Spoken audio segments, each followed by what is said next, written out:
पहले तो ये सोचो सेट क्या होता है. Set is a well defined collection, है ना, of elements.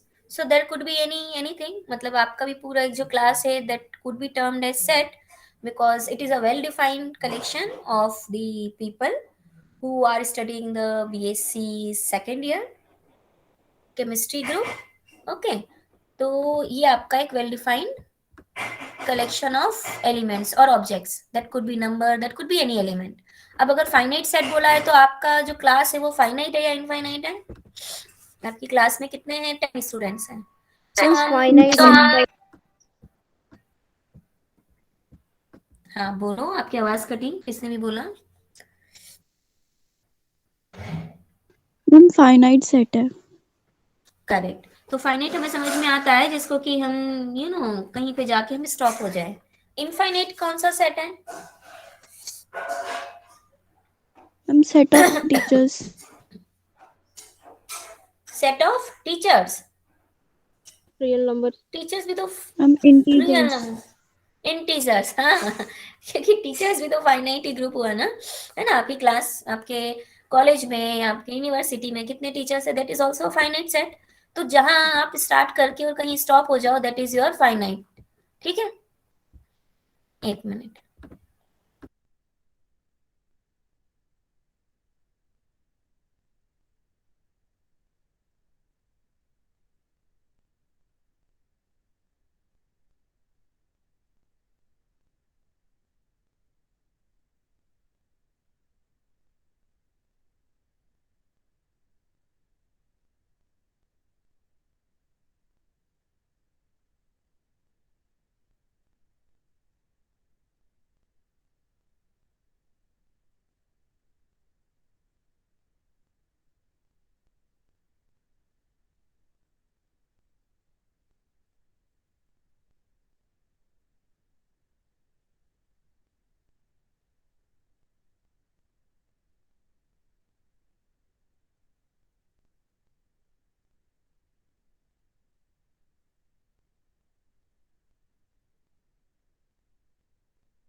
Okay, so infinite set, you said that set of integers. अब क्यों इंटीजर्स क्यों बोला आपने?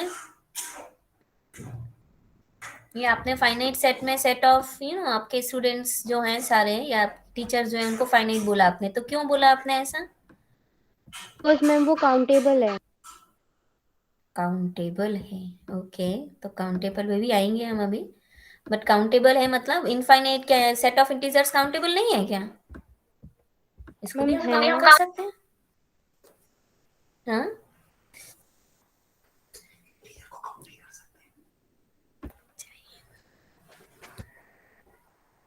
बताओ. इंटीजर्स को भी तो हम काउंट कर सकते हैं. हम बोल सकते हैं ये 1 है, ये 2 है, ये 3 है, ये 4 है, ये 5 है. काउंट काउंट का कहाँ प्रॉब्लम आया? मैम मैम बट वो एंडलेस है. एंडलेस है तो काउंटेबल नहीं है. आपका वर्ड क्या होना चाहिए? एंडलेस है, मतलब वो टर्मिनेट नहीं हो रहा है, कहीं कोई स्टॉपिंग नहीं है उसकी, है ना. मतलब there is no last number. आप जो भी नंबर बोलोगे उससे मैं +1 करके एक आपको नया नंबर दे सकती हूँ. ठीक है. सो फाइनाइट और इनफाइनाइट का एक बेसिक डिफरेंस यही है. फाइनाइट मतलब आप कहीं से स्टार्ट करके कहीं पे स्टॉप करोगे, कितना भी बड़ा हो वो नंबर. ठीक है. Collection of all the teachers of this world, बहुत बड़ा वो हो सकता है. Collection of all the students, बहुत बड़ा सेट हो सकता है. बट अल्टीमेटली कुछ तो एक फिक्स नंबर हो गया ना, बड़ा सा. ठीक है. अब सेट ऑफ इंटीजर्स जब आपने बोला तो हमने सेट ऑफ इंटीजर्स को डिफाइन किया है कि एवरी एन इज हियर. अब एवरी एन इज हियर तो हमने इसको काउंट तो कर लिया है, पर इसका स्टॉपिंग क्राइटेरिया नहीं है. You can not tell me या I can not tell you कि ये जो है ना, ये 1000 जो है ना, बस यहाँ तक है इसमें एलिमेंट्स. आप जो भी नंबर बोलोगे, how ever big it is, आप बोलोगे पूरे 000 बना लो अप टू इन्फिनिटी, मतलब आप कितने भी जीरो लिखोगे, मैं बोलूंगी उसमें +1 कर दो, you will get a bigger number. ठीक है. सो यहाँ पर स्टॉपिंग नहीं होगा. Infinite sets are the sets where there is no terminal condition और there is no end point. ठीक है, वो एंडलेस है. So this is the concept of finite और इनफाइनाइट सेट. ऑलराइट, अब देखते हैं डेफिनेशन में कैसे उसे लिखा हुआ है, बट एज ए कंसेप्ट इस चीज को क्लियर करो। जो काउंट वाली बात की आपने, दोनों ही काउंटेबल हैं, ये भी काउंट है, ये भी काउंट कर सकते हैं, कोई प्रॉब्लम नहीं है, ठीक है। बट जब आप काउंट करते करते करते करते करते करते आपका कोई एंड ही ना नजर आए, तब it will become infinite set. एक और भी चीज है इनफाइनाइट सेट की। इनफाइनाइट सेट में से, इनफाइनाइट सेट उससे बोलते हैं जिसमें से कितने भी एलिमेंट्स निकाल लो आप, इट विल रिमेन इनफाइनाइट, वो कभी भी खाली नहीं होगा। अनटिल अनलेस आपने पूरा n में से n को ही निकाल दिया, तब तो अलग बात हो गई। सेट ऑफ नेचुरल नंबर में से नेचुरल नंबर को ही निकाल दिया, तब आपको मिलेगा 5, ठीक है। या फिर आपने इंटीजर में से इंटीजर को, पूरे इंटीजर को निकाल दिया, पर उसके अलावा अगर आपने इंटीजर्स में से आपने सारे इवन नंबर्स को हटा दिया, तो आप कितना भी एक इनफाइनाइट सेट में से कितने भी एलिमेंट्स निकाल लो, still it will remain infinite. Okay, so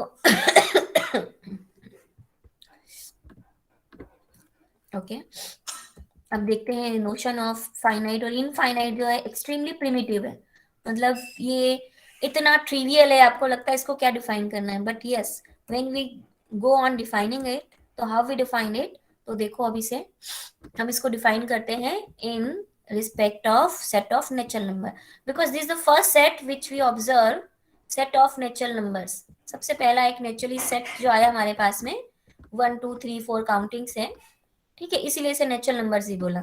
alright, तो हम इस सेट के रिस्पेक्ट रेफरेंस में हम बात कर रहे हैं।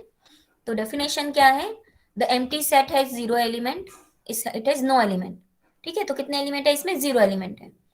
n बिलोंग्स टू n, मतलब एक नंबर आपने फिक्स कर दिया। A set s is set to have n elements if there exist a bisection from the set n onto that set. तो अब हम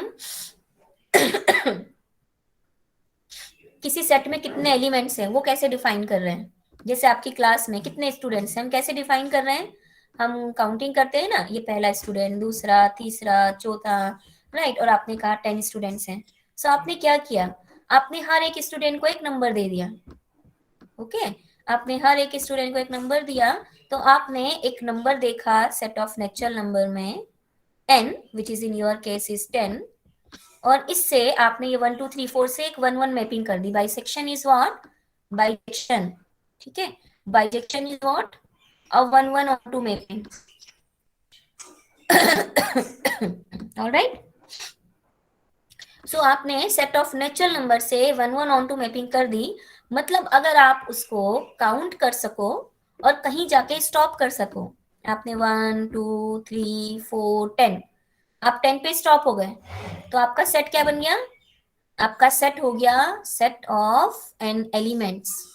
अभी हमने क्या डिफाइन किया है, n एलिमेंट्स कब होंगे, 0 एलिमेंट्स कब होंगे बता दिया, n एलिमेंट्स कब होंगे बता दिया। अब हम डिफाइन कर रहे हैं finite set.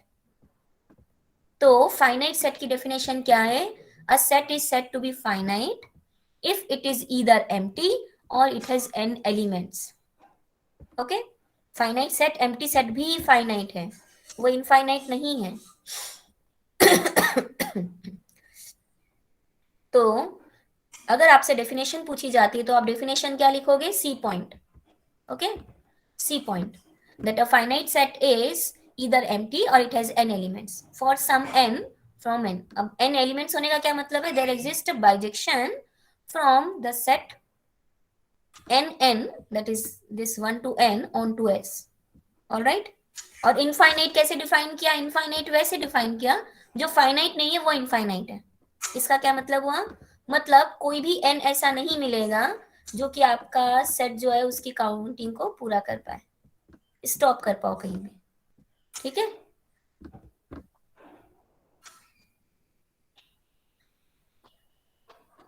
Okay, so this is the first definition. अब इसके बाद देखते हैं next is what,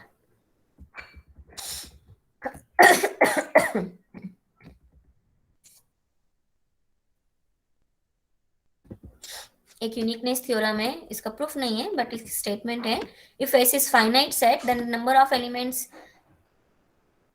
in S is a unique number in N, मतलब फाइनाइट सेट में कितने एलिमेंट्स हैं, जैसे आपकी क्लास में 10 हैं तो वो 10 यूनिक ही रहेगा ना, कभी वो 11 और कभी वो 9 तो नहीं बन जाएगा. The number of elements in the set is unique number. Okay, so see this is how we have analyzed the sets of the numbers. तो इसको उस तरह से फॉलो करना, it's very interesting. Okay, so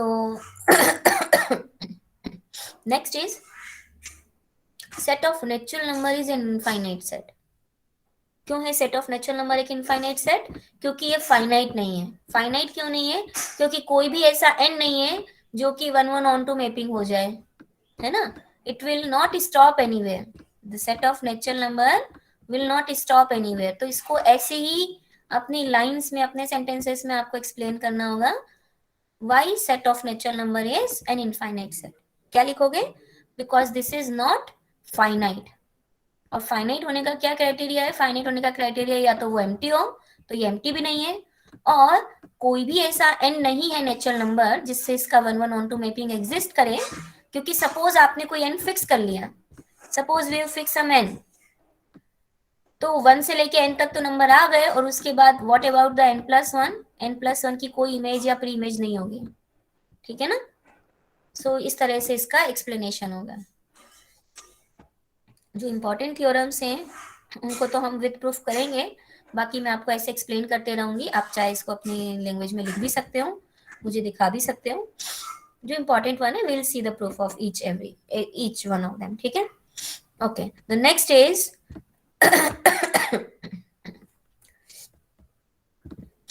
a set A with m elements and a set B with n elements. If A intersection B is phi, then A union B has m plus n elements. इसकी कोई जरूरत नहीं है, बस समझ जाओ इनको, statements को, और आपको वैसे ही क्लियर है. बिकॉज अब रियल नंबर्स में हम हैं तो रियल में बहुत सारी चीजें आप विजुलाइज कर सकते हो. ठीक है. तो किसी एक सेट में, जैसे आपकी क्लास में 10 बच्चे हैं, दूसरे ग्रुप में, कंप्यूटर ग्रुप में सपोज 12 बच्चे हैं, तो टोटल सेकेंड ईयर में कितने बच्चे हो गए? 22. ओके, क्योंकि आप में कोई भी कॉमन स्टूडेंट नहीं है, कोई ऐसा स्टूडेंट नहीं है जो केमिस्ट्री कंप्यूटर दोनों पढ़ रहा है. तो ये तो सीधी सी बात हो गई, सिंपल सी.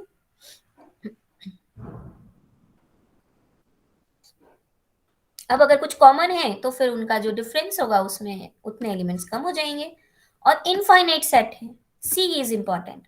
अगर सी एक इनफाइनाइट सेट है और बी फाइनाइट सेट है, तो सी माइनस बी, चाहे सी और बी में कुछ कॉमन हो या सी और बी में कुछ कॉमन नहीं हो. ठीक है. कुछ कॉमन नहीं होगा तब तो कुछ डिफरेंस होगा ही नहीं. अगर सी और बी में कुछ कॉमन नहीं है, then C minus B is whole of C. ठीक है. इफ सी इंटरसेक्शन बी है सम एलिमेंट,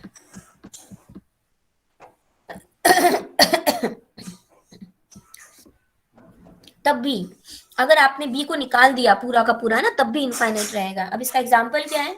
इसको समझोगे कैसे आप एग्जांपल को, सी पार्ट को? तो understand it from some example. जैसे सेट ऑफ नेचुरल नंबर्स हैं. ठीक है. मैंने कहा सेट ऑफ नेचुरल नंबर में से आप 1 से लेके 20 तक नंबर हटा दो, तो क्या वो फाइनाइट बन जाएगा? सेट ऑफ नेचुरल नंबर में से मैंने कहा 1 से लेके 20 तक के नंबर हटा दो, या 1 से लेके 100 तक के नंबर हटा दो, या 1000 तक के नंबर हटा दो, तो क्या वो फाइनाइट बन जाएगा? नो, वो 101 से स्टार्ट होके और अप टू इंफिनिटी तक जाता रहेगा ना. तो again there will be no stopping. ठीक है. तो ये भी एक इनफाइनाइट सेट को डिफाइन करने का तरीका है कि इनफाइनाइट सेट में से अगर आपने कुछ फाइनाइट एलिमेंट्स हटा भी दिए तब भी वो इनफाइनाइट रहता है.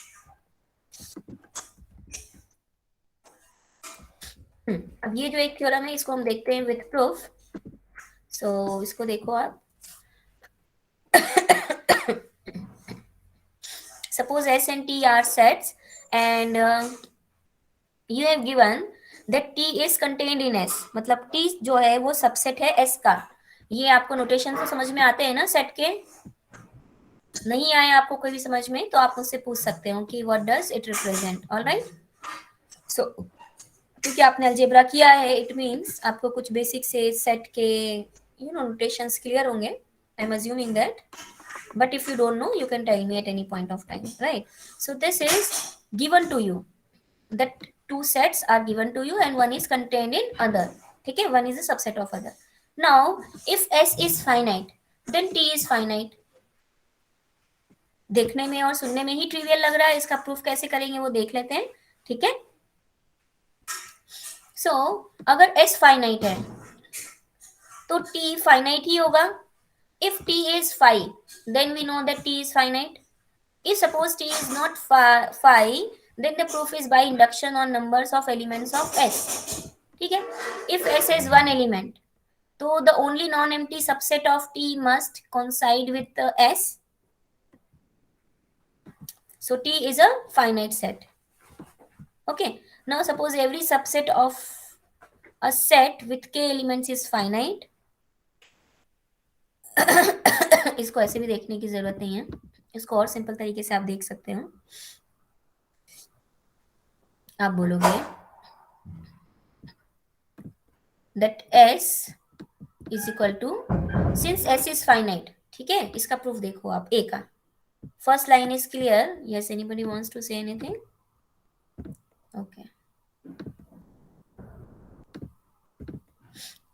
तो आप क्या बोलोगे? आप बोलोगे, आप चाहे लिख भी लो, अपना कॉपी पेन लेके बैठो और इन चीजों को लिख भी लो जो मैं बता रही हूँ आपको.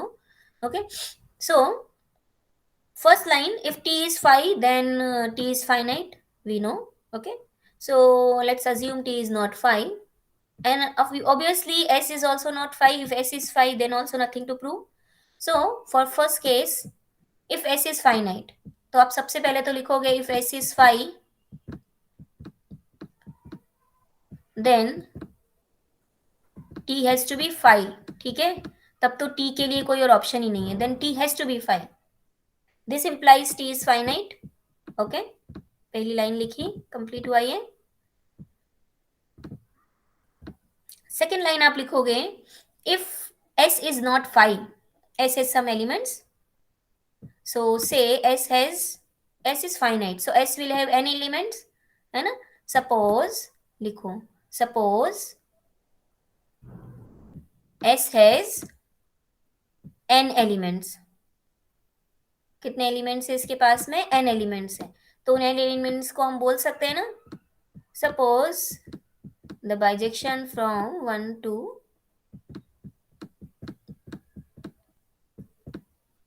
There is 1 correspondence from this set. ठीक है, तो suppose S equal to 1 2 3 4 n. Alright, now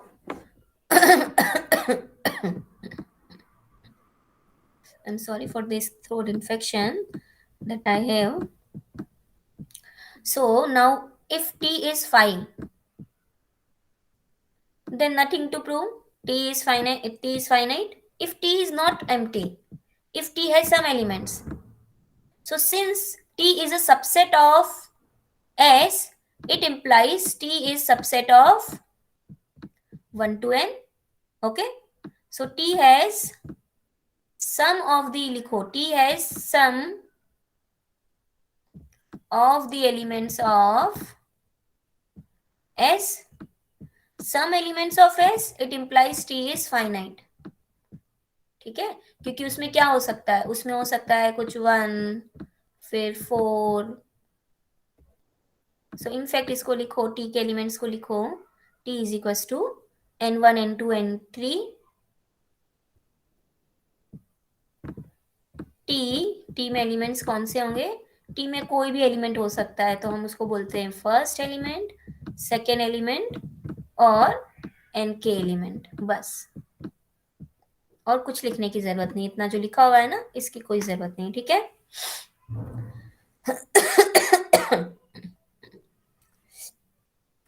समझ गए?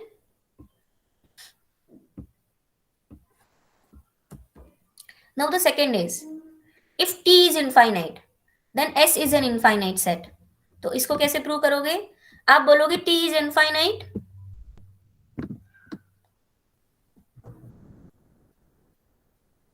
then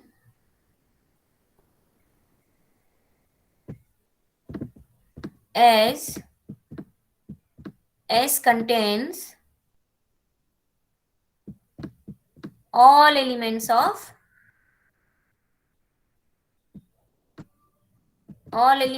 T, this implies S is also finite.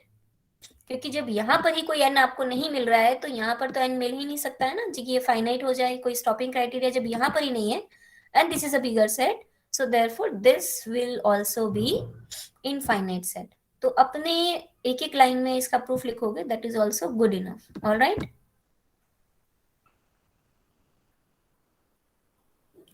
Actual जो इस पार्ट से क्वेश्चंस बनते हैं वो तो अभी हम देख रहे हैं, but this is how a question may also be asked. Alright,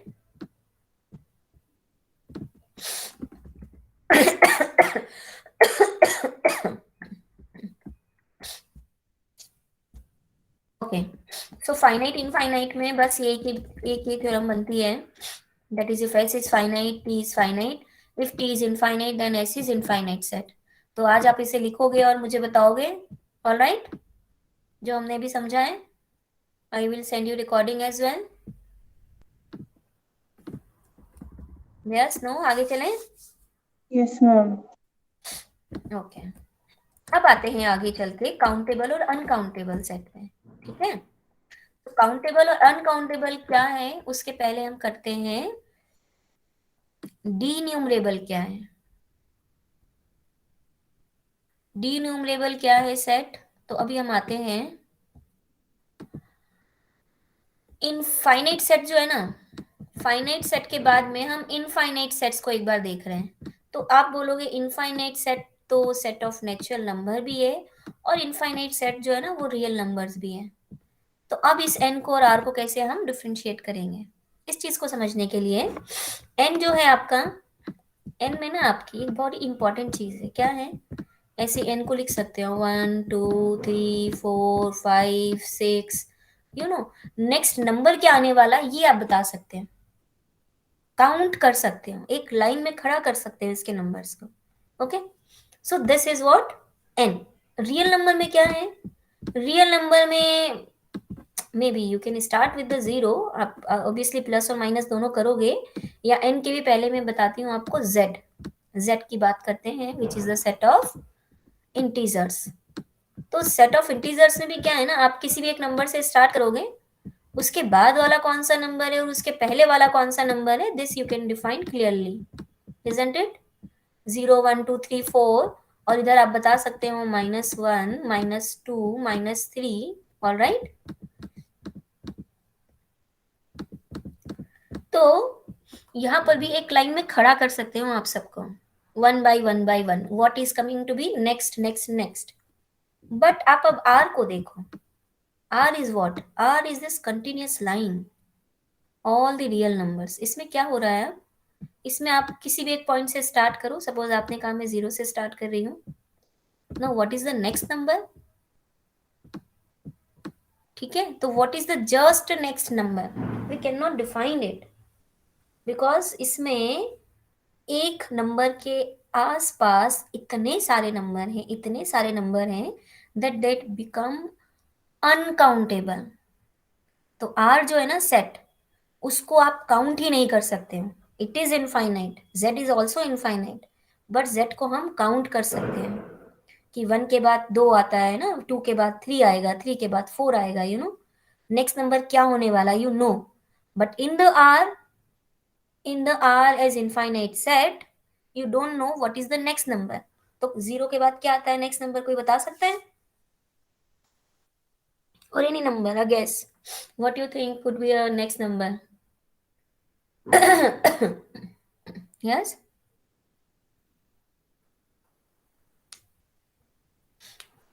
so if you say कि मैम 0.1 तो आता है उसके बाद ना, तो क्या 0 और 0.1 के बीच में कोई नंबर नहीं है.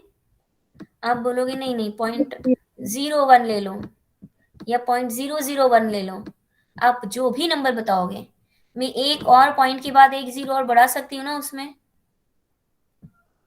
सो I hope you are understanding that what we are discussing here.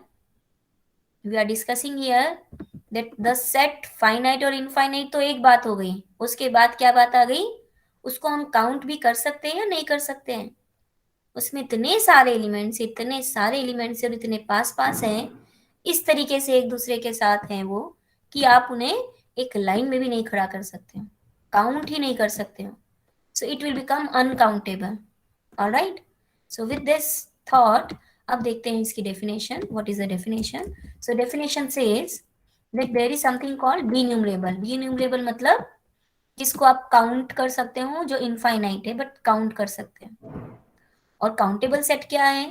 Countable set की definition is a set is said to be countable if it is either finite or डीन्यूमरेबल.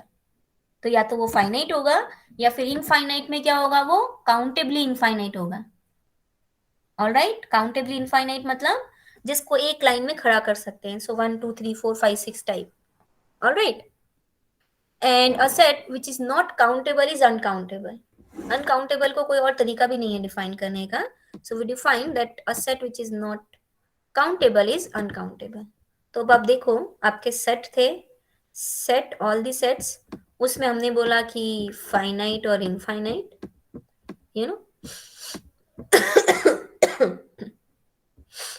अब उसके बाद अगर हम काउंटेबल और अनकाउंटेबल की बात करने जाएं तो जो फाइनाइट सेट है वो तो काउंटेबल ही होंगे ऑलवेज. इनफाइनाइट में भी there could be countable set, there could be uncountable set. Okay. Finite में एम्प्टी सेट आ जाता है तो एम्प्टी को अलग से बताने की जरूरत नहीं है. इनफाइनाइट में आपका काउंटेबल अनकाउंटेबल आ गया. तो ये क्लासिफिकेशन है आपका सेट ऑफ नंबर्स का, finite infinite and countable uncountable. ठीक है. सो काउंटेबल अनकाउंटेबल की बात कहाँ आएगी? अनकाउंटेबल की बात आएगी इनफाइनाइट में, और काउंटेबल दोनों के दोनों है. तो ये कोई एग्जॉस्टिव लिस्ट, मतलब एग्जॉस्टिव नहीं है आपस में. ठीक है. काउंटेबल फाइनाइट और इनफाइनाइट के सेंस में. क्लियर हुआ डेफिनेशन सभी को?